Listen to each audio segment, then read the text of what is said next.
Hello students, आज हम आपको बताने वाले हैं जीवन परिचय क्लास 12th के लिए। जो इम्पोर्टेंट जीवन परिचय है वो कौन कौन सा है, किस किस लेखक का आपको याद करना है और कैसे लिखना है। मेन क्या है, लिखने का सिस्टम आपको पता होना चाहिए। तो इम्पोर्टेंट कौन सा है, तीन ही है जो इम्पोर्टेंट है, वासुदेव शरद अग्रवाल, हजारी प्रसाद द्विवेदी और प्रोफेसर जी सुंदर रेड्डी। ये तीन आपको याद करना है और इन्हीं तीनों में से आपको एक बोर्ड एग्जाम में छपा हुआ मिल जाएगा, है ना। तो बच्चे इसमें से आदि भी किए होंगे, जो भी आपको अच्छा लग रहा है, जो भी आपको सही लग रहा है, जो भी आपको सरल लग रहा है, जो आप अच्छा लिख सकते हैं उसी को याद कर लेना है। तो बहुत सारे है ना।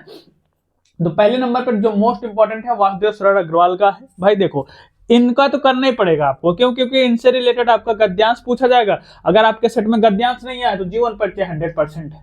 गद्यांश आएगा तो जीवन परिचय नहीं, जीवन परिचय अगर गद्यांश रही है तो भाई ये तो फिक्स है यार, कोई इसमें दो राय नहीं है कि ये नहीं आएगा। ये इस चैप्टर से तो रिलेटेड आपके पेपर में पूछा जाएगा। तो याद कर लेना बाबू, कैसे याद करोगे समझना। वासुदेव शरद, सबसे पहले आपको ऊपर संक्षिप्त परिचय हेडिंग डाल देना है और इतनी सारी हेडिंगें आपको डाल डाल के लिखनी है। जन्म लिख देना 7 अगस्त 1904, फिर जन्म स्थान मेरठ उत्तर प्रदेश, उपाधि लिख देना पीएचडी डीलेट किए हुए थे।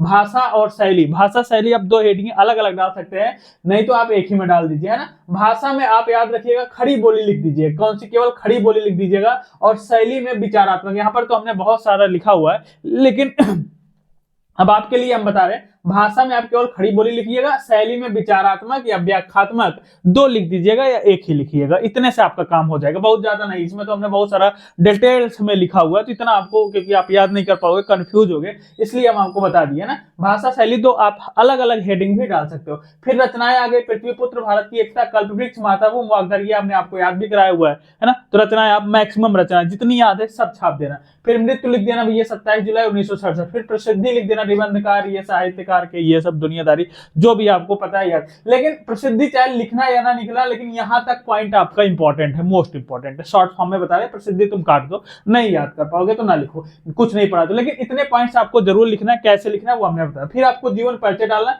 जीवन परिचय संक्षिप्त में आप लिख देना भैया ये जीवन परिचय था, यहाँ जन्म हुआ था, ये इनके पिता थे, ये इनकी माता थे, बचपन में ये बहुत जो है रचनाएं करते थे, ये सब पूरा आप ऐसे लिख देना। फिर इन्होंने काशी विश्वविद्यालय से एमए की परीक्षा उत्तीर्ण की, फिर लखनऊ आ गए, इन्होंने ये किया वो किया, पढ़ लेना, उसको लिख देना, है ना। ये सब लिखते हैं।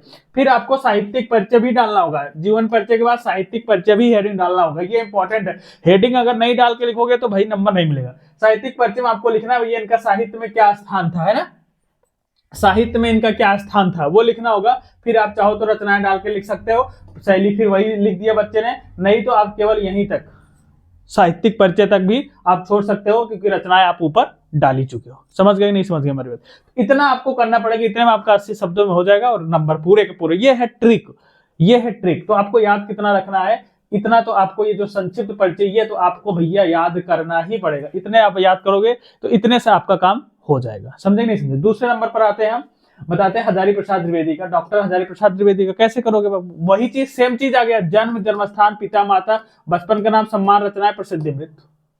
बस इतनी सारी हेडिंग आप छाप देना। आप इससे अधिक भी छाप सकते हो, आपको जो भी पता है वो लिख, लेकिन ये जो बेसिक सा है संक्षिप्त परिचय है ना, इतना ही एग्जामिनर चेक करेगा। और इतने में सही करके, इतना आपने सही लिखा तो 3 नंबर आपका बिल्कुल पक्के हो गए। और फिर आपने 2 हेडिंगें डाल दी, साहित्यिक परिचय और जीवन परिचय, या तो केवल साहित्यिक परिचय डाल दिया, तो आपको देखो पूरे में पूरे यहां तक 5 में 5 मिल जाएगा। तो 5 नंबर के लिए इतना थोड़ा सा मेहनत तो करनी पड़ेगी भाई। अब आप सोचो केवल हम जीवन परिचय डाल के लिखेंगे तो आधे पेज में आपका समाप्त हो जाएगा और उसमें एग्जामिनर पढ़ेगा नहीं, 3 नंबर से ज्यादा आपको नहीं देगा, बहुत ज्यादा 3 नंबर देगा। तो अगर इस पैटर्न पर लिखोगे 5 में 5 मिलेगा। तीसरे नंबर पर आपको प्रोफेसर जी सुंदर रेड्डी का, किसका? प्रोफेसर जी सुंदर रेड्डी का लिखना है। फिर वही चीज, जन्म, जन्मस्थान, कार्य, प्रारंभिक शिक्षा, लेखन विधा, शैली, प्रमुख रचना, मृत्यु, वही सेम चीज लिख दिया आपने, है ना।